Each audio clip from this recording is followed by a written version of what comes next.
व्हायला लागलेला, weakness जाणवायचा, skin dullness, त्यानंतर डार्क सर्कल वगैरे यायला लागलेले. आणि मला म्हणजे समजत नव्हतं कशामुळे येते. तर मी ब्लड टेस्ट केलं तर कळलं की व्हिटॅमिन B12 वगैरे या सगळ्यांची कमतरता आहे. म्हणून मी मेडिसिन स्टार्ट केलं.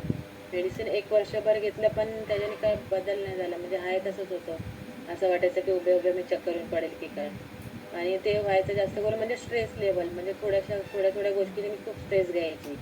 परत ते खाणं, जेवायला बसलं की पेशंट आला की उठा. ते म्हणजे ते जेवणाचं पण वेळ नव्हती.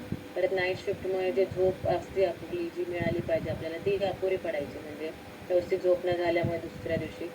तर ते सगळं प्रॉब्लेम झालेले आणि हळू-हळू हे प्रॉब्लेम सुरू झालेले मला, विकनेस वगैरे. पण जसं आपली कम्युनिटीची लिंक मिळाली, की मी जॉइन केलं आणि BTCमध्ये तुमच्या सांगण्याप्रमाणे आपल्या किचन शॉपिंग कसं असलं पाहिजे, कशाप्रकारे आपण रेसिपी बनवून खाऊ शकतो घरच्या घरी, आणि पाण्याचा इंटेक, एक्सरसाइज, परत अफर्मेशन, स्टोरी जे तुम्ही सांगता, माइंड पण आपलं कसं व्यवस्थित राहतं, त्याच्यामुळे आपण स्ट्रेस फ्री राहतो.